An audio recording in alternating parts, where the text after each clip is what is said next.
Piers Morgan smacked Queen's lips over her firmness on Andrew move crisis and reputation management. British media personality Piers Morgan, who is never shy about his feelings towards Prince Harry and his wife, Meghan Markle in his Daily Mail column, has some thoughts about Queen Elizabeth and the year she has just had. "I feel so sorry for the Queen. In the last year she's lost the love of her life, endured the monarchy she heads being repeatedly trashed by the Sussex clowns, and suffered what must be any mother's nightmare over Andrew's deplorable conduct," he tweeted. "She's 95, and deserves so much better." The BBC Question Time audience in Shrewsbury last night rallied around the Queen after she moved to strip her son Prince Andrew of his titles. On Thursday, Buckingham Palace announced that Prince Andrew will not continue to undertake public duties on behalf of the royal family. This comes as the Duke of York prepares to face a US civil action over sexual assault allegations, claims he has consistently denied. Audience members in last night's BBC Question Time audience rallied around the Queen's decision, with one member heralding her as a decisive leader. The audience member said, "I think the Queen has acted very responsibly, unlike the Conservative Party I'm afraid.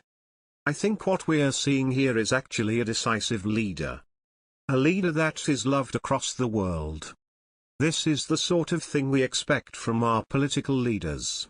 The majority of the audience members applauded his remarks.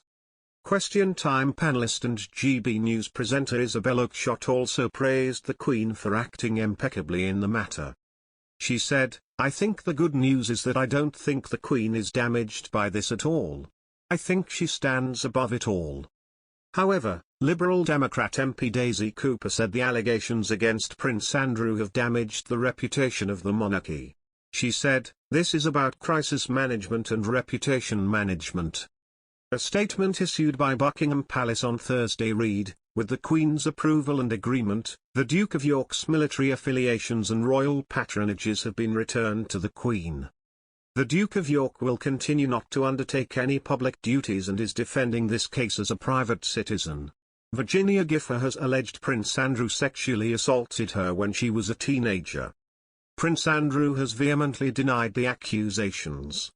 All Prince Andrew's roles have been returned to the Queen with immediate effect, and will be redistributed to other members of the royal family," according to a source who spoke to the BBC.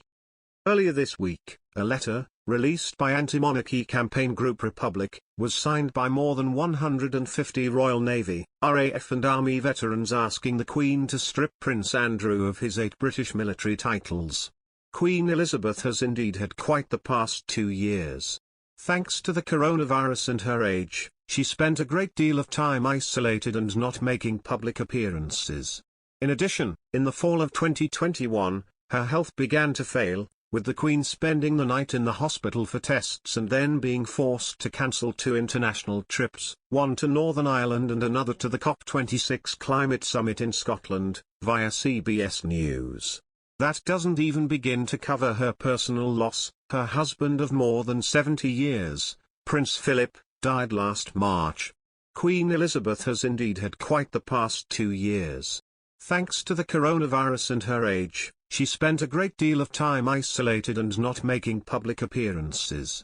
In addition, in the fall of 2021, her health began to fail, with the Queen spending the night in the hospital for tests and then being forced to cancel 2 international trips, one to Northern Ireland and another to the COP26 climate summit in Scotland, via CBS News. That doesn't even begin to cover her personal loss. Her husband of more than 70 years, Prince Philip, died last March.